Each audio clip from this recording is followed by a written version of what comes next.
À toutes et à tous. Merci beaucoup d'être présents pour ce troisième Midi Hermès. Aujourd'hui, nous avons le plaisir d'avoir comme invitée Madame la professeure Mélissa Côté, qui est docteure en psychoéducation et professeure en psychoéducation à l'Université Laval. Avant de passer la parole et d'aller à la conférence de Madame Côté, du professeur Côté, je vais prendre quelques petites minutes parce que j'ai toutes sortes de belles annonces à vous faire. Donc, je vais prendre quelques petites minutes juste pour discuter avec vous. Eh bien, voilà, peut-être que juste me présenter ma collègue qui va animer avec moi aujourd'hui le Midi Hermès. Donc, je me présente Magali Dufour, professeure au département de psychologie de l'Université du Québec à Montréal. Je suis chercheur à l'Institut universitaire et également chercheur dans l'équipe Hermès. Et avec moi pour faire l'animation de ce Midi Hermès, ma collègue Valérie Van Mouric, également clinicienne chercheur à l'Institut universitaire sur les dépendances et au CRDM-IU et clinicienne chercheur dans notre magnifique équipe Hermès. C'est donc un très grand plaisir d'être avec vous ce midi pour recevoir Madame Côté. Comme je vous le disais, c'est notre troisième Midi Hermès et nous avons, pour ceux qui n'ont pas eu la chance de voir les deux Midi Hermès précédents, ils sont disponibles sur le site de l'Institut. Donc, le premier était avec Madame Christine Lavoie, portait sur l'anxiété. Donc, il est en rattrapage si jamais vous avez envie de l'écouter au complet. Et le résumé à emporter devrait être déposé d'ici quelques jours. Là, il est terminé. Nous devrions le mettre en ligne. Je vous dirais d'ici une semaine, tout au plus. Là, il y a peut-être juste s'assurer qu'on n'a pas de mie de coquille, etc. dans le résumé pour emporter. Donc, il va être déposé sous peu. Et le deuxième Midi Hermès qui a peut-être qui a eu lieu en juin dernier, vous avez peut-être pas eu la chance d'être avec nous lors de ce midi. C'était avec l'étudiant Antoine Lemay, le doctorant Antoine Lemay, et ça portait sur le e-sports. Et donc, ce séminaire-là est également disponible sur le site de l'Institut universitaire. On vous a mis le lien dans le groupe de discussion, donc dans le chat. N'hésitez pas à aller le voir et à voir le résumé pour emporter qui va être disponible également. Sous peu, là, il est également terminé. Voilà pour notre première annonce. Cette année, c'est notre première de l'année avec le professeur Côté. Il va y en avoir un deuxième, peut-être un troisième, mais on pourra vous envoyer les dates dès qu'on les aura. Mais il est clair qu'au mois de juin, il va y en avoir un que je pense que plusieurs d'entre vous vont attendre avec impatience. On va parler pour celui de juin de l'utilisation problématique d'Internet et du TDAH. Donc, on va avoir une neuropsychologue, Lucie Baribé, qui est dans mon équipe également, une de mes étudiantes qui travaille justement sur le TDA et le lien avec la dépendance à Internet et aux jeux vidéo. Là. Bref, il va y avoir une présentation, donc un deuxième Midi Hermès, et peut-être qu'il y en aura un troisième, mais on va vous garder la surprise pour après les fêtes. Là. Donc, on pourra vous envoyer tous les renseignements pour que vous puissiez vous y inscrire et que vous ayez beaucoup de plaisir avec nous. Notre deuxième annonce, aujourd'hui, on profite de ce Midi Hermès pour faire le lancement d'un outil qui, nous l'espérons, vraiment vous sera utile. Mon laboratoire à l'UQAM, avec mes étudiants, on a pensé développer un outil pour justement les intervenants. Il va être déposé dans la section outils sur les UD et on pourra vous le faire parvenir là, également à tous ceux qui ont été inscrits. Donc, je vous le présente assez brièvement. Là, je ne veux pas voler du temps au professeur Côté pour sa conférence, mais en fait, on a construit un outil pour essayer, parce que je sais qu'il y a plein d'intervenants qui disent, OK, mais qu'est-ce que je peux recommander? Il y a plein de parents qui me contactent pour me dire qu'est-ce que je fais avec le temps d'écran, etc. Donc, on a pensé développer un outil donnant par exemple, quels sont les sites Internet pour aider à faire la gestion du temps d'écran? Quelles sont les ressources, par exemple, si je veux écouter un balado ou j'ai envie d'avoir des lectures, qu'est-ce que ça pourrait être? Si je suis un professeur puis j'ai envie de passer voir des podcasts ou de le présenter à mes étudiants, bien, qu'est-ce que ça peut être? Donc, on a décidé de faire un petit feuillet vous direz un petit feuillet de 4 pages, ça s'appelle plus petit, là, mais donc un feuillet de 4 pages où est-ce qu'on a différents thèmes, donc des applications pour nous aider à résister à prendre notre écran, des sites Internet de prévention, des sites Internet si jamais j'ai besoin d'aide.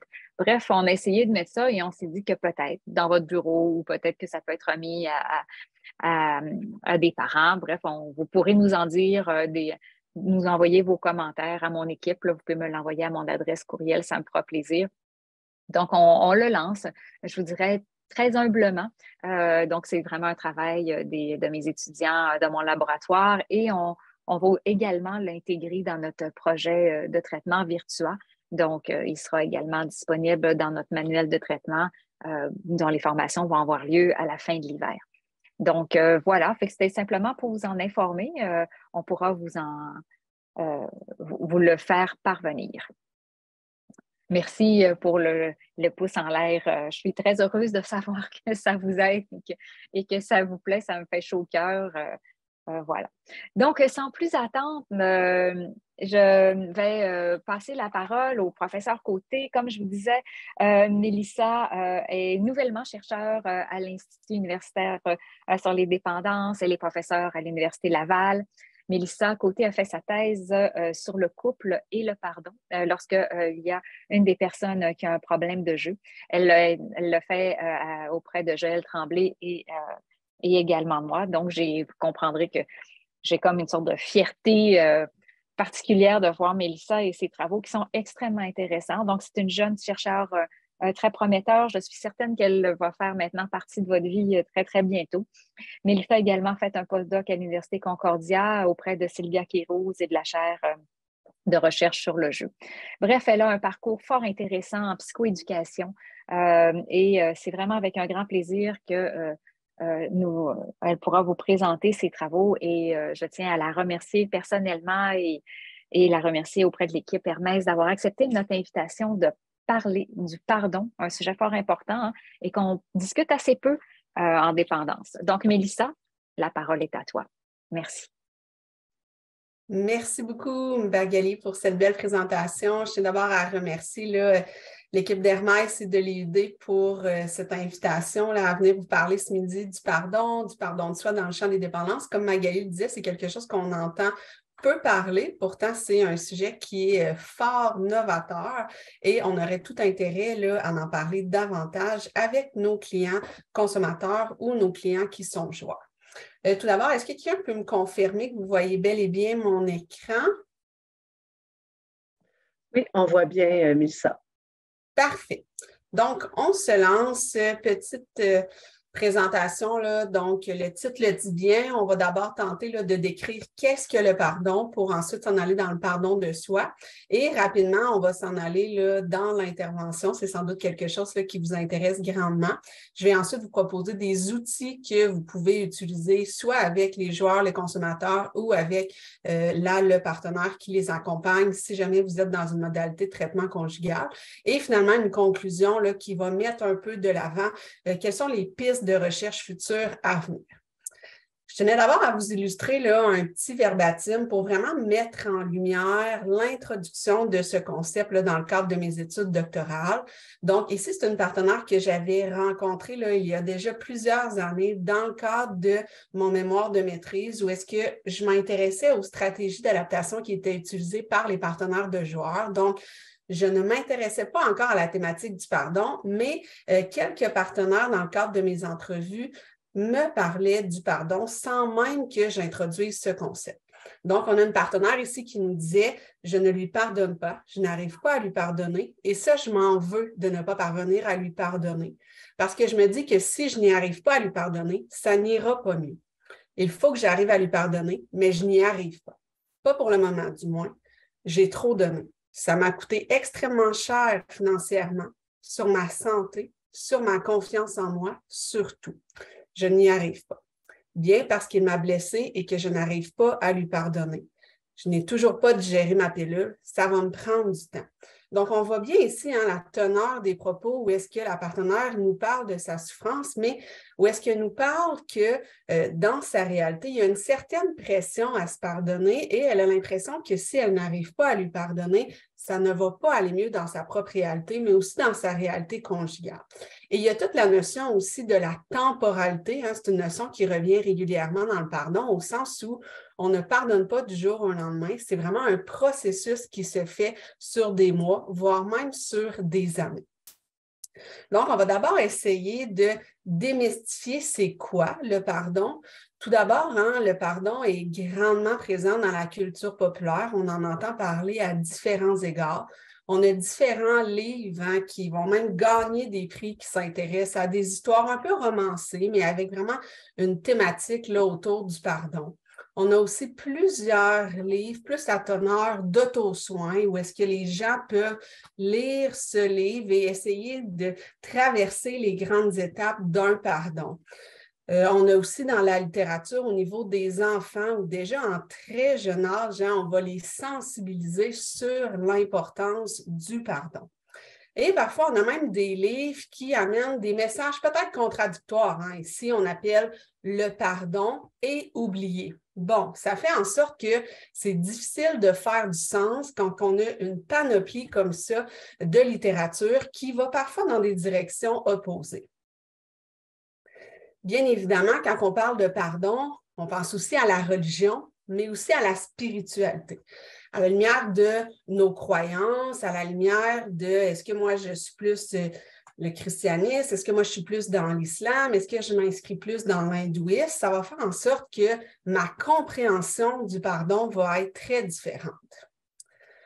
Au niveau de la vie politique aussi, on a eu des histoires d'horreur, des crimes qui ont été commis contre l'humanité, on a eu des crimes de guerre, on a eu des génocides, mais tout ça a fait en sorte que le pardon est utilisé par les gouvernements pour essayer un peu d'atténuer la souffrance des victimes et où est-ce qu'on a mis en place des protocoles pour vraiment demander pardon aux victimes.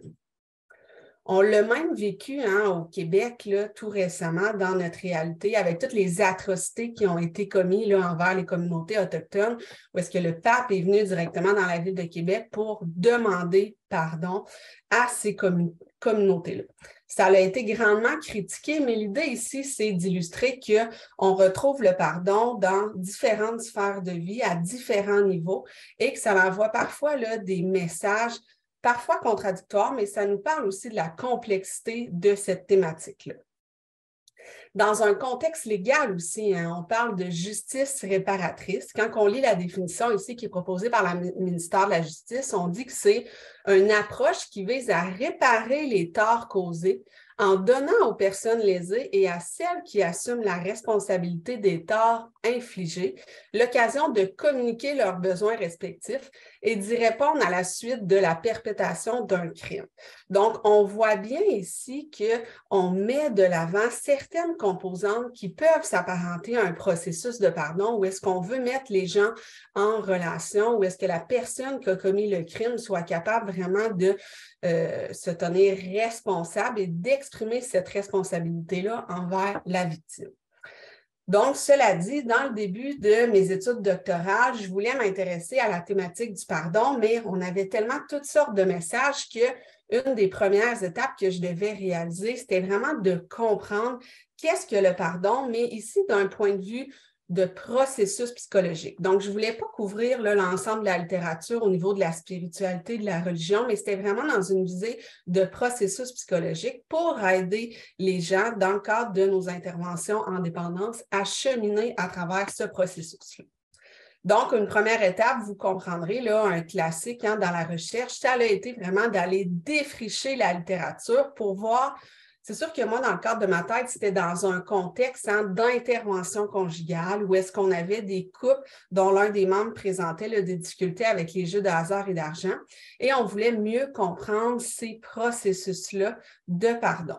Il faut savoir que j'ai également là, couvert l'ensemble de la littérature au niveau des dépendances. Donc, qu'est-ce que je vais vous dire aujourd'hui? Ça ne s'applique pas seulement à la réalité des joueurs, mais ça s'applique aussi là, au niveau de la consommation d'alcool et des drogues. Si jamais vous êtes intéressé à aller plus loin là, dans le cadre de vos lectures, c'est un article ici qu'on a publié avec Magali et Joël là, qui dresse un peu là, le portrait de notre recension. Et c'est ça que je vais vous établir là, en première partie de conférence ce midi. Donc, tout d'abord, qu'est-ce qu'on a trouvé dans la littérature? Et c'est bien important de comprendre qu'il y a le pardon en tant qu'état, d'un côté, qui est en termes de finalité. Ou est-ce qu'on a plutôt ici une vision dichotomique? Ou est-ce qu'on va s'intéresser aux résultats? Est-ce que la personne est arrivée à pardonner à son transgresseur, à son agresseur? Certaines personnes vont utiliser ce vocabulaire-là. Donc, c'est vraiment ici un regard statique. Est-ce que la personne qui a été victime d'une transgression, elle a pardonné, oui ou non? Dans l'autre côté, et c'est plutôt ça qui nous intéresse dans un processus de réadaptation en dépendance, c'est le pardon en tant que processus. Donc, on s'intéresse ici à savoir qu'est-ce que la personne qui a commis un geste qui a pu blesser son partenaire, mais aussi la partenaire qui considère qu'elle a été blessée par les gestes d'autrui, qu'est-ce que les deux membres du couple doivent mettre en place pour arriver à se pardonner. Dans la littérature, on a aussi assez rapidement là, pris conscience que jusqu'à présent, la majorité des écrits qui sont disponibles, toujours dans un contexte conjugal, ce sont des écrits qui vont s'être intéressés à des transgressions dites discrètes, qu'on pourrait aussi appeler des transgressions relationnelles dites transitoires. Donc ici, c'est des transgressions qui ne sont pas définies par la durée, la fréquence des actions blessantes, mais plutôt par le fait qu'une fois que la transgression va être révélée, il va y avoir un arrêt des comportements blessants. Donc, on peut penser au classique, à l'infidélité.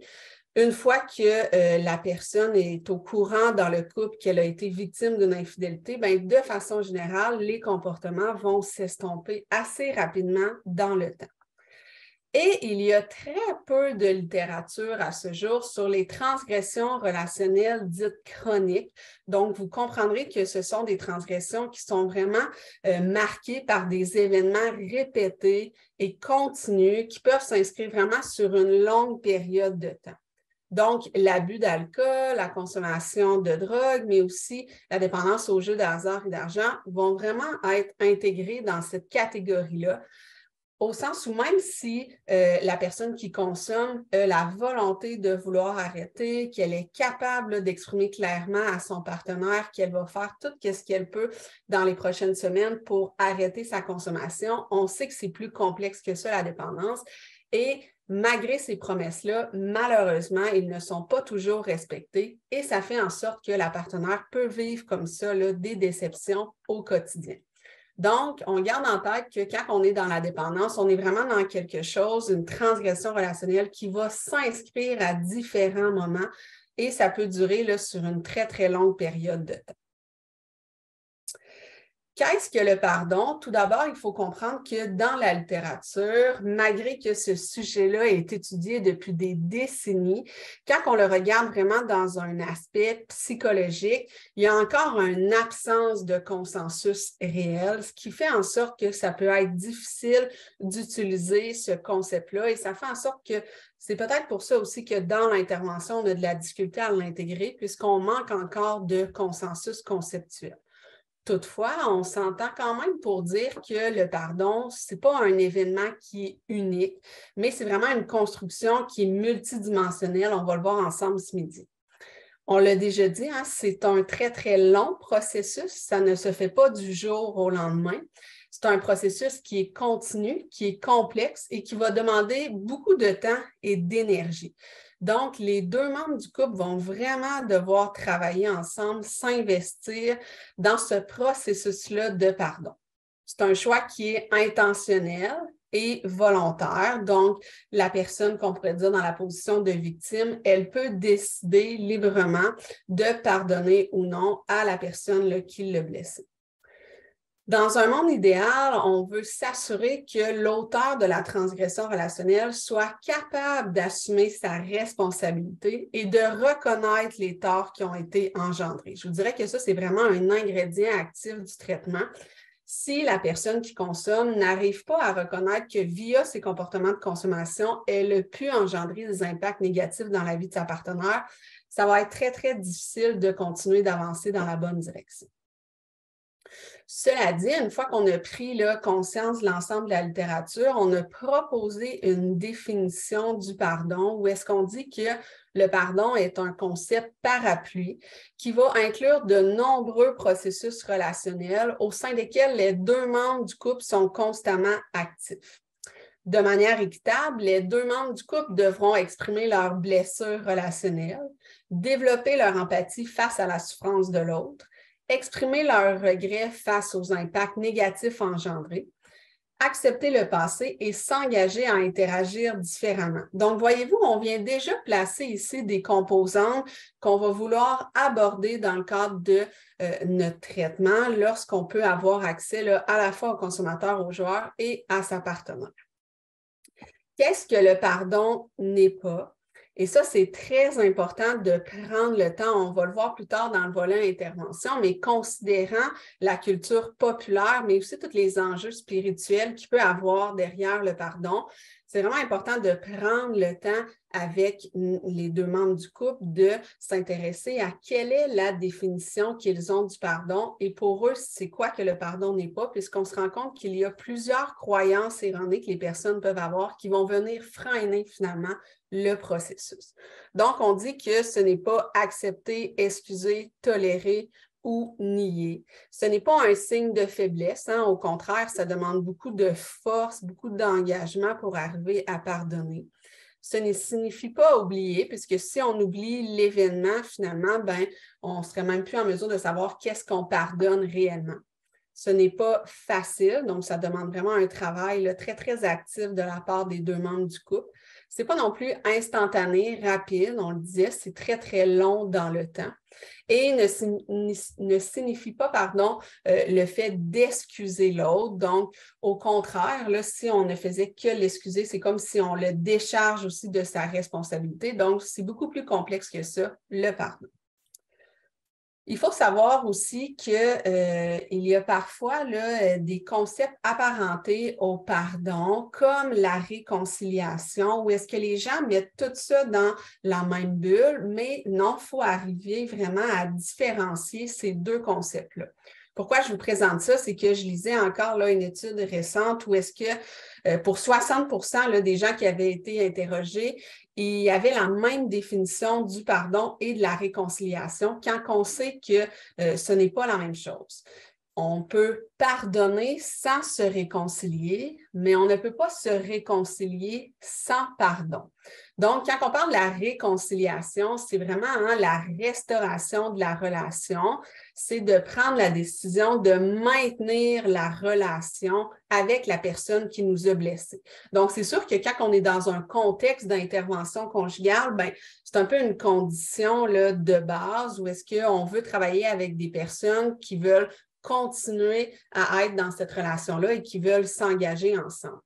Toutefois, dans d'autres cas, où est-ce que d'autres problématiques, où est-ce que le pardon est utilisé, par exemple, des victimes d'agressions sexuelles, on peut faire un processus de pardon, mais on ne va pas viser la réconciliation avec l'agresseur. Donc, c'est bien important de comprendre que ce sont deux concepts très, très similaires, mais en même temps très différents.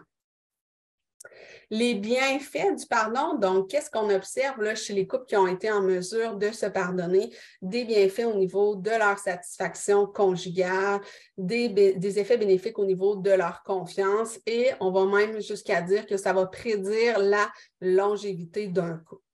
Pour les individus, donc à la fois pour la personne qui est dans la position plus de victime et la personne qui a commis la transgression, on va voir à la fois des retombées au niveau de la santé psychologique, au niveau de la santé émotionnelle, mais même au niveau de la santé physique. Donc, il y a d'énormes bienfaits au pardon.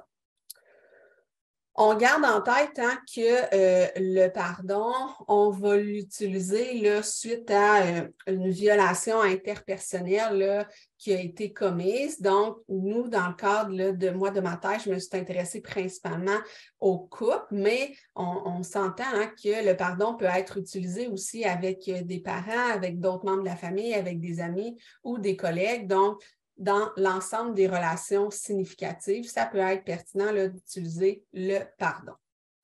Dans quel contexte c'est pertinent d'utiliser le pardon? Donc, à ce jour, le pardon a vraiment été utilisé là, auprès d'une multitude de problématiques. Toutefois, il faut savoir que oui, il y a des similitudes dans le traitement en termes de pardon, mais il y a vraiment des spécificités. Donc, par exemple, quand on est dans des cas de violence conjugale ou de maladie chronique, ça ne va pas être le même processus qu'on va faire dans notre intervention axée sur le pardon que dans un cas de dépendance, par exemple. Nous, dans le cadre de notre compréhension du pardon avec des couples dont l'un des membres est soit consommateur ou joueur, on a vraiment conceptualisé la pertinence du pardon dans un concept de blessure d'attachement. C'est quoi la blessure d'attachement? C'est la perception, au fond, d'une trahison, la perception d'avoir été abandonné dans un moment où la personne en ressentait le besoin. D'un autre côté, on va aussi parler du pardon lorsqu'il y a eu une transgression relationnelle de commise qui a pu mener à une blessure d'attachement, par exemple au niveau de l'infidélité ou au niveau de la consommation. Donc, qu'est-ce qui est important ici de comprendre, c'est que ce n'est pas seulement le geste en soi qui est important dans notre compréhension du pardon, mais c'est vraiment la signification que ce comportement-là peut avoir amené chez l'autre personne. Donc, par exemple, avec les comportements de consommation, on va s'intéresser à comment la personne s'est sentie. Donc, par exemple, elle pourrait nous dire que de par le fait que tu vas jouer régulièrement, ben, je me retrouve souvent seule à la maison. C'est moi qui s'occupe de toutes les responsabilités et j'ai l'impression, au fond, que je ne suis pas importante à tes yeux. Donc, c'est cette signification-là qui est vraiment importante à aller chercher et il faut aller au-delà vraiment du comportement. Dans la littérature, on a aussi mis en lumière qu'il y a plusieurs caractéristiques qui vont venir influencer le processus du pardon. Qu'est-ce qu'on suggère de façon générale? C'est d'être capable déjà, là, dès notre évaluation, dès les premières rencontres, de venir analyser à la fois des caractéristiques de la transgression qui a été commise. Donc, dans un contexte de dépendance, on va s'intéresser, puis on le fait déjà d'emblée, mais à l'histoire, à la chronicité de cette consommation-là, s'il y a lieu, et de voir comment ça s'est inscrit là, dans l'histoire du couple. Au niveau de la partenaire, on va vouloir savoir également, est-ce qu'il y a des caractéristiques chez elle qui pourraient venir influencer le processus de pardon? Même chose au niveau, là je l'appelle le transgresseur aussi parce que c'est ça qu'on voit là, de façon générale dans la littérature, mais on parle ici là, de la personne qui, avec ses comportements, commis là, une transgression relationnelle. Donc nous, dans notre cas, on parle ici là, de la personne qui consomme ou du joueur. Donc, on comprendra dans les caractéristiques qui peuvent venir influencer le processus du pardon si on a affaire à un joueur qui n'arrive pas à exprimer ses remords envers les dommages qui ont été créés dans la vie de la partenaire, ben, ça va être un obstacle au processus de pardon et ça va devoir être quelque chose qu'on va devoir travailler. Évidemment, là, comme dans la majorité des interventions, lorsque un des membres du couple ou les deux membres du couple présentent un trouble de santé mentale, on va y revenir un peu plus tard, ça peut être des obstacles là, à l'avancement dans le processus de pardon. Et aussi des caractéristiques au niveau de la relation conjugale, où est-ce qu'on a observé, par exemple, que dans des couples où est-ce que la répartition du pouvoir peut être très inégale, où est-ce qu'il y a déjà un faible engagement envers la relation, un très, très faible niveau de satisfaction conjugale, eh bien, ça va être des embûches au processus de pardon. Donc, c'est vraiment qu'est-ce qu'on a trouvé là, lorsqu'on a défriché là, la littérature sur le pardon. Qu'est-ce qu'on s'est rendu compte aussi, c'est de l'importance du concept du pardon de soi, principalement là, dans le champ des dépendances.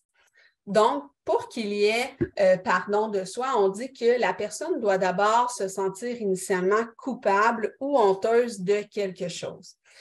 Lorsqu'on parle du pardon de soi, c'est vraiment l'idée ici d'agir avec bienveillance envers soi-même. Donc, on veut éviter que la personne soit toujours en train de s'auto-flageller pour les comportements qu'elle a commis. On veut qu'elle soit consciente de ses comportements, consciente des dommages que ça l'a engendré, mais en même temps, on veut quand même essayer que la personne préserve une image positive d'elle-même. Ce qu'on voit dans la littérature, c'est que généralement, ce processus-là de pardon de soi va prendre beaucoup plus de temps que recevoir le pardon des autres membres significatifs dans notre entourage. Et on dit aussi que c'est plus difficile à obtenir que le pardon des autres. Quand on parle du pardon de soi, on parle généralement des 4 R qui vont être impliqués, où est-ce que pour que la personne arrive à se pardonner elle-même, elle doit d'abord prendre sa part de responsabilité et d'être capable vraiment d'identifier quels sont les gestes qu'elle a pu commettre dans le quotidien qui ont emmené une souffrance chez une autre personne. On veut aussi qu'elle soit capable d'exprimer ses regrets envers les personnes qu'elle a blessées. On veut qu'elle tente aussi de réparer les torts qui ont été causés et finalement qu'elle tente de faire du nouveau aussi pour ne pas reproduire ces comportements-là qui ont pu amener une détresse chez l'autre personne. Donc, c'est quelque chose qu'on garde en tête, que le pardon de soi a quand même beaucoup de similitudes dans le grand processus de pardon relationnel. Les deux sont vraiment interreliés. On se rend compte que toutefois, au niveau du pardon de soi, il y a 2 obstacles majeurs qu'on va devoir prendre le temps d'aborder avec nos personnes, puisqu'on se rend compte que lorsqu'il y a un très haut niveau de culpabilité et de honte, c'est vraiment un obstacle au rétablissement chez nos consommateurs. Donc, bref rappel ici, quand on parle de culpabilité, le dictionnaire Larousse nous rappelle que c'est un sentiment de faute ressenti par une personne, que celle-ci soit réelle ou imaginaire. Donc, la culpabilité va vraiment porter sur les gestes, sur les actions qui ont été commises. Donc, l'impression d'être fautif, d'avoir fait quelque chose qu'on ne devait pas. Il faut savoir que la culpabilité, ça peut quand même être positif dans un processus puisque ça va nous permettre aussi de nous mobiliser pour réparer quelque chose. Tandis que la honte, on peut dire qu'elle est parfois plutôt toxique, puisqu'on est vraiment dans un sentiment d'abaissement, d'humiliation qui résulte d'une atteinte à l'honneur, à la dignité.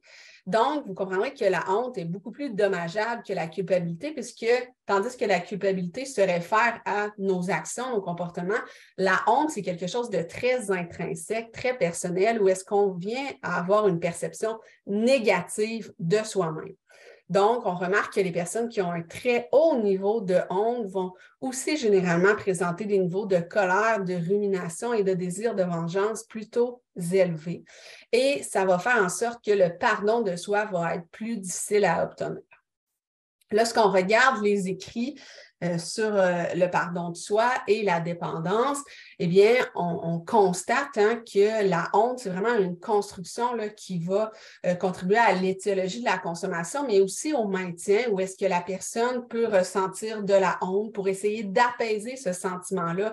Elle va consommer, ce qui va faire en sorte que son sentiment de honte va augmenter et que ça va l'emmener à une consommation supplémentaire. Donc, lorsqu'on s'intéresse aux écrits sur le pardon de soi et la dépendance, on va vraiment mettre de l'avant tout l'aspect de colère qui peut être vécu chez nos consommateurs et tous les sentiments de honte, où est-ce qu'on se dit on n'a pas le choix d'aborder ces éléments-là dans le cadre du traitement pour aider la personne à ce que ce sentiment-là de honte diminue et qu'elle arrive à se pardonner les gestes qui ont été commis.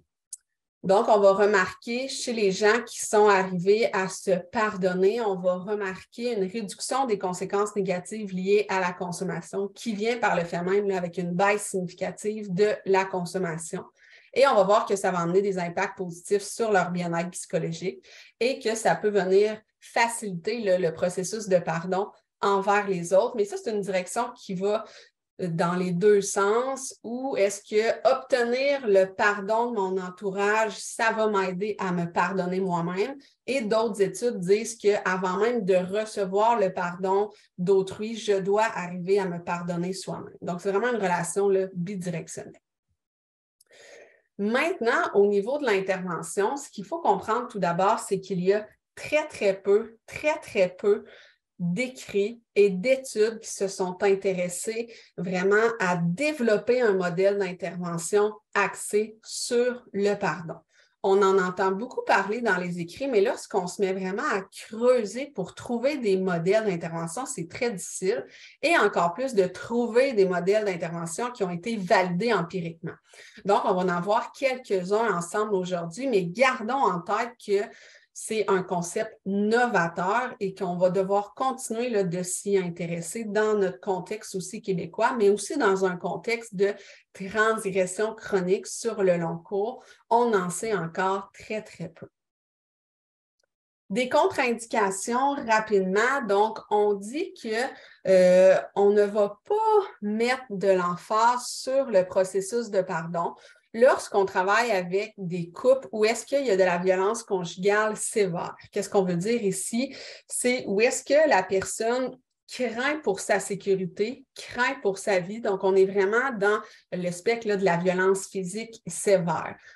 Des études qui se sont intéressées là, au pardon dans ce contexte conjugal-là ont plutôt observé des effets négatifs au pardon au sens où est-ce que ça maintenait ces comportements-là. La victime pardonnait à son conjoint agresseur et ça faisait en sorte que ça les maintenait vraiment dans le cycle de la violence. Donc, on veut faire attention là, pour ne pas parler nécessairement du pardon auprès de ces couples-là quand on est vraiment dans la crise et que c'est de la violence physique sévère. Toutefois, au niveau des survivantes de la violence conjugale, il y a plusieurs études là, qui se sont intéressées à travailler le pardon et on va vraiment voir là, des effets positifs là, sur leurs symptômes dépressifs, sur leurs symptômes anxieux, mais une fois qu'ils ont été capables là, de quitter la relation, c'est là que ça va être pertinent de parler du pardon.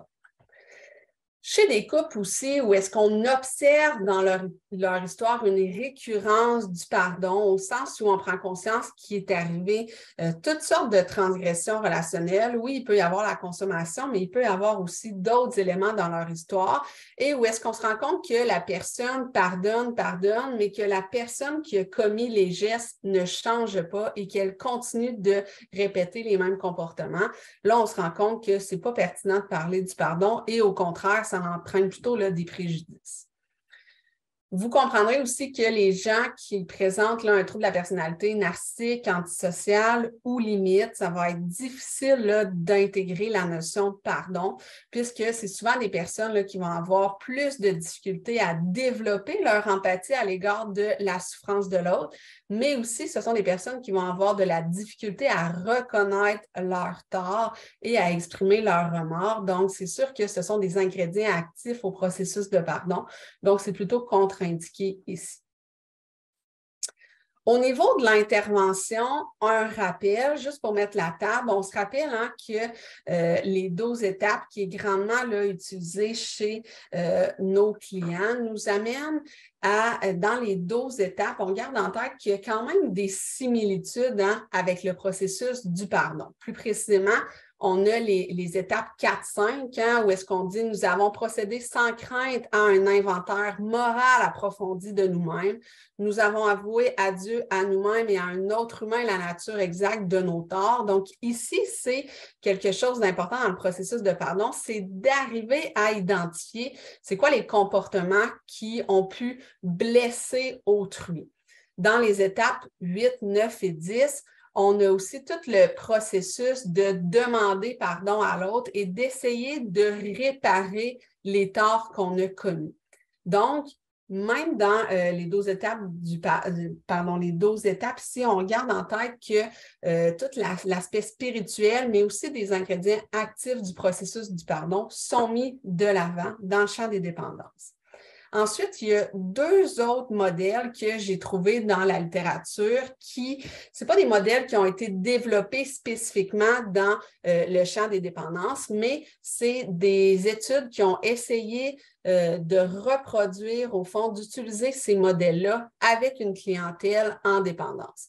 Ici, le modèle de Worthington il a été utilisé dans un cadre d'intervention de groupe familial. Donc, où est-ce que les 2 membres du couple étaient présents dans le cadre de ces traitements-là? On dit un traitement bref d'environ 6 rencontres.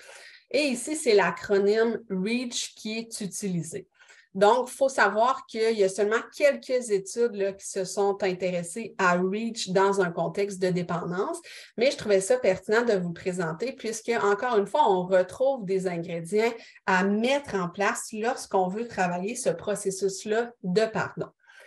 Donc, ici, la première étape que les gens font en couple, c'est vraiment, d'une part, d'identifier quelles sont les blessures relationnelles qui vont découler de la consommation et on va les inviter à sélectionner une blessure spécifique qui va être travaillée tout au long du traitement. Là, ici, je viens de voir le temps, donc je vais passer un peu rapidement sur ce modèle-là. Si là, vous souhaitez en apprendre davantage, là, il nous fera plaisir là, de vous en parler pour la suite, mais sachez que ce modèle-là a été essayé. On a fait une tentative là, en termes d'intervention de groupe auprès de couples dont l'un des membres est consommateur et on a vraiment traversé là, à travers les étapes du processus de pardon. Mais je passe ici rapidement puisque ce n'est pas un modèle là, qui a été étudié à maintes reprises dans le champ des dépendances. Un autre modèle aussi qui a été utilisé, c'est le modèle proposé par Enright, où est-ce que les gens ici sont invités à l'aide de ces livres-là, principalement lui à gauche, là, le pardon est un choix. Et les études qui ont été réalisées, il y en a quelques-unes, c'est un ajout à l'intervention individuelle ou de groupe qui est offert là, chez des gens qui ont un suivi à l'interne pour la dépendance.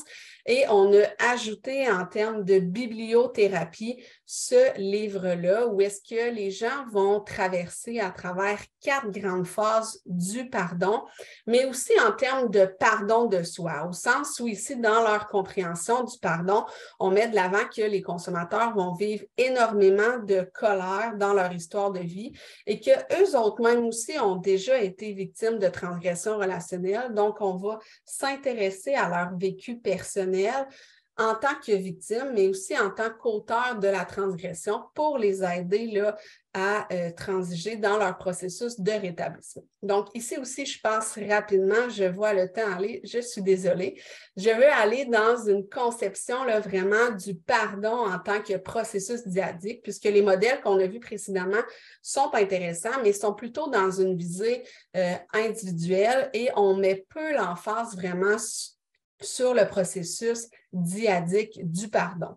Donc, pour ceux qui veulent en apprendre davantage, là, c'est un article ici qu'on a publié sur le modèle qu'on va voir ensemble aujourd'hui. Donc, dans le processus de pardon, il y a des incontournables, hein, on en a déjà un peu parlé jusqu'à présent, des incontournables qui vont être de parler de la blessure relationnelle, pour que les 2 membres du couple arrivent vraiment à une compréhension commune là, des gestes qui ont été commis. Donc, on continue. Ici aussi, je vais passer rapidement. Je suis vraiment désolée, j'ai mal calculé mon temps.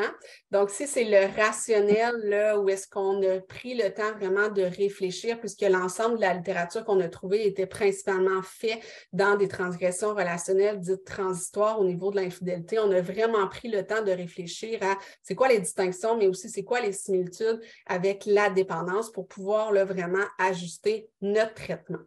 Mélissa, Oui. Mélissa, tu peux te donner encore 10 minutes. Je pense que tout le monde, peut-être qu'on sera moins dans les questions, ils pourront peut-être t'écrire, mais pour que tu puisses présenter. Parfait, excellent. Merci Magali. Donc, la recension nous a permis vraiment là, de recenser l'ensemble des modèles d'intervention qui ont été créés à la fois pour la transgression discrète, transgression chronique, et ça nous a permis de proposer un processus en 5 grandes phases. Qu'est-ce qu'il faut savoir, c'est que ces phases-là de traitement, ça ne représente pas une séquence chronologique. On fait l'étape 1 après l'étape 2. Non. C'est vraiment un processus qui est itératif et à l'intérieur de chaque grande phase, comme on va le voir, il y a des sous-composantes et pour certains couples, on va passer plus de temps sur le volet exploration. Pour d'autres, ça va aller bien, on va aller plus rapidement vers l'engagement. Donc, gardons en tête que le processus du pardon, ce n'est pas quelque chose qui est linéaire, c'est vraiment plutôt un processus itératif. Ça nous a permis de développer comme ça une carte du processus de pardon. Il y a beaucoup d'informations, là, soyez sans crainte, on va prendre le temps de la décortiquer ensemble. L'idée, c'est de comprendre que on fait l'hypothèse que plus les couples vont arriver à naviguer comme ça à travers les trentaines de composantes qui sont ici présentes, plus ils vont arriver à se pardonner les transgressions qui ont été commises. Et comme vous le voyez, il y a des composantes qui sont spécifiques aux joueurs et consommateurs, d'autres qui sont spécifiques aux couples et des composantes qui sont spécifiques vraiment aux partenaires. Et ça, je vous dirais que c'est vraiment une plus-value là, comparativement au modèle qu'on voit dans la littérature, où est-ce qu'on est parfois dans une vision plus de patient identifié. Il y a un agresseur, il y a quelqu'un qui a commis une transgression et on s'intéresse vraiment à qu'est-ce que lui doit faire. Et on ne met pas tant de l'avant tout le rôle actif que peut avoir la partenaire. Donc ça, nous, c'est quelque chose qui était très important pour nous d'arriver plus à quelque chose où est-ce que les deux membres du couple sont équitables et les deux vont avoir des objectifs à travailler dans le cadre du traitement. Donc, si on prend le temps de décortiquer l'ensemble des composantes du pardon, la première composante, c'est tout ce qui a trait au volet éducatif. Donc, on se rend compte qu'il y a plusieurs croyances erronées, tout d'abord avec le pardon, qui peuvent venir rendre plus difficile le processus du pardon, mais aussi de par le fait que tout le monde a une définition un peu différente du pardon. Ça fait en sorte qu'on doit d'abord prendre le temps de s'intéresser à c'est quoi les définitions du pardon chez nos deux membres du couple. Ensuite, dans le volet éducatif et dans le traitement, on veut vraiment travailler avec la partenaire, mais aussi le consommateur, évidemment, toutes les notions de base dans c'est quoi un rétablissement en dépendance. Donc, qu'il soit conscient que c'est un processus qui prend du temps. Donc, ce n'est pas parce que la personne arrive en traitement qu'elle ne va plus jamais jouer, ne va plus jamais consommer. Ça peut être des croyances que les partenaires peuvent avoir. Donc, on doit prendre le temps là, de bien placer la table. On va aussi parler des rechutes et de voir comment ces rechutes-là ne peuvent être vécues à chaque fois comme une blessure relationnelle. Donc, on va prendre le temps d'en parler. L'idée ici, c'est vraiment que la partenaire puisse développer sa compréhension de la dépendance, puisque c'est quelque chose de très important là, pour les consommateurs, pour les joueurs, de sentir que l'autre personne comprend sa réalité et ça fait partie du processus du pardon. Par exemple, si on a un joueur qui nous disait, bien, moi, ce qui m'a marqué le plus, c'est que nous avons parlé de pardon, mais moi, ce que je voyais dans les yeux de sa conjointe, c'est qu'elle n'avait aucune compréhension de ma dépendance. Fait que pour elle, elle ne savait pas comment me pardonner cela. C'est quand même, quand tu ne connais pas ça, quand tu ne vis pas la dépendance, c'est un sujet qui est assez superflu, on parle d'argent. Donc, ça illustre bien ici les propos de l'importance pour la partenaire de comprendre la dépendance pour arriver à pardonner à l'autre. Donc, dans l'exploration, c'est quelque chose qu'on va prendre le temps. Quand on parle de contextualiser les difficultés, ce qu'on se rend compte, c'est que sans compréhension, c'est extrêmement difficile de reconstruire sa confiance et d'être plutôt en sécurité dans la relation. On veut s'assurer aussi que le joueur, le consommateur, fasse vérité, qu'il s'engage à être honnête. Et ça, on le sait que ça peut être très, très difficile puisque les comportements de consommation ont été cachés là, pendant une très, très longue période de temps. Mais ici, l'idée, c'est de retenir que les deux membres du couple doivent avoir une perception commune des transgressions qui ont été réalisées pour les aider à progresser. Par la suite, au niveau de la reconnaissance et l'expression des regrets, c'est vraiment un ingrédient actif. Si la personne qui consomme ou le joueur n'arrive pas à reconnaître d'une part sa difficulté à contrôler ses envies et qu'elle n'arrive pas à exprimer les regrets envers les conséquences qui ont été vécues par sa partenaire, on va être bloqué dans le processus du pardon. Mais il faut savoir que ça va dans les deux sens, ce processus-là, où est-ce qu'on va aussi travailler avec les partenaires. C'est quoi les stratégies? Puis on comprend que ce n'était pas ça l'intention initiale, mais c'est quoi les stratégies qui ont pu être utilisées par la partenaire, qui ont pu maintenir ou encourager, voire même les comportements de consommation. Donc, on va vraiment s'intéresser là à cette dynamique relationnelle. Donc, on ne met pas seulement l'accent ici sur les comportements du consommateur, mais on s'intéresse aussi grandement à ce que la partenaire a pu faire. Toute l'importance du pardon de soi, on va retrouver ça dans cette troisième processus où est-ce qu'on avait un joueur aussi qui nous disait « On ne peut pas enlever mes pensées des 30 dernières années. On ne peut pas. Mensonges, déception. J'aurais pu en faire beaucoup d'autres choses si je n'avais pas joué autant. On ne peut pas les enlever. Moi, tout ce qui me reste à faire, c'est d'y penser. Il faut que j'y pense pour pouvoir peut-être m'accepter, pour pouvoir être capable d'avoir la force de le dire à quelqu'un. Il faut que j'y pense à tout moment. Donc, ce joueur-là était extrêmement dans la rumination des méfaits qui ont été engendrés par ses comportements de jeu. Et pour cette personne-là, ça a été vraiment un obstacle dans son rétablissement, puisqu'il n'arrivait pas non plus à accepter nécessairement que sa partenaire pouvait l'accepter, l'aimer tel qu'il était. Donc, c'est quelque chose qu'on doit garder en tête et questionner. Est-ce que le joueur peut avoir comme ça une honte assez maladive qui va le maintenir dans une certaine rumination et que ça va plutôt emmener là, des impacts négatifs pour lui dans son rétablissement? Au niveau de l'engagement, donc l'engagement des deux membres du couple à essayer finalement de faire quelque chose de nouveau. Donc ici, on va aider le couple à négocier quels sont les nouveaux objectifs en termes de jeu ou en termes de consommation, où est-ce que les deux personnes vont être confortables et si la personne décide d'aller vers des habitudes de jeu contrôlées, comment on peut s'assurer que ça ne soit pas vécu comme une blessure relationnelle pour la partenaire dans le temps. Donc, ce sont des éléments ici qu'on va prendre le temps de discuter avec eux. Et finalement, dans le processus du pardon, pour bien clore là, ce processus-là, c'est bien important d'inviter le couple à savoir comment ils vont maintenant concevoir leur relation pour le futur et comment ils vont apprendre à faire équipe, à faire face ensemble au comportement de dépendance. Donc, c'est ici qu'on va aborder ensemble là, des éléments de prévention de la rechute, est-ce qu'au niveau du jeu, la partenaire peut aider à gérer l'accès à l'argent? Et toute la notion aussi d'aider la partenaire à développer une nouvelle perception de son conjoint. Donc, on le sait que lorsque les partenaires sont capables d'être empathiques à la réalité de l'autre, ça les aide dans leur processus de pardon, puisqu'ils vont être en mesure aussi de changer leur attribution et de comprendre que la consommation, le jeu, ce n'était pas quelque chose pour les blesser intentionnellement, mais c'est beaucoup plus complexe que ça. Donc, ça va les aider aussi à continuer d'aller de l'avant lorsqu'ils vont changer cette perception-là.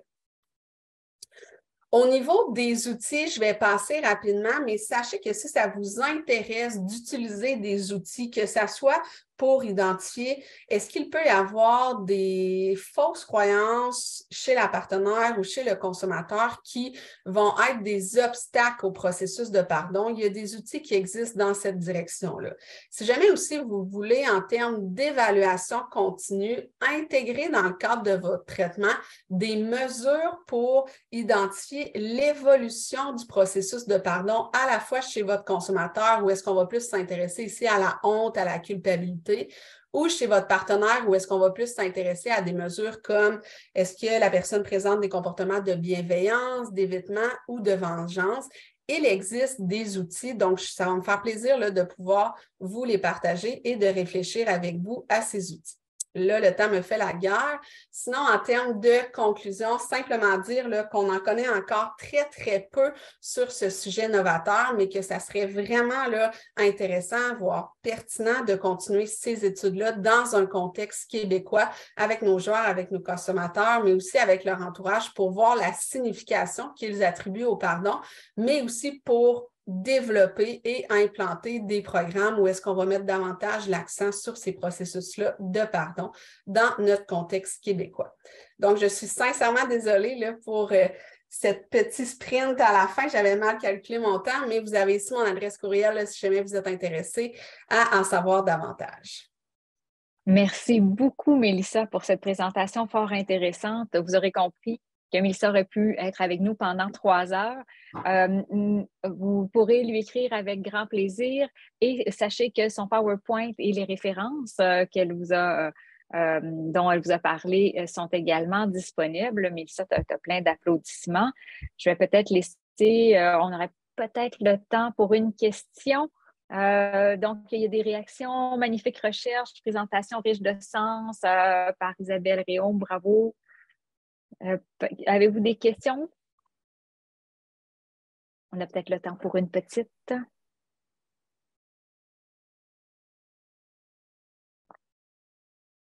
Des commentaires, n'hésitez pas. Il nous reste peut-être une petite minute avant que tout le monde retourne à son après-midi.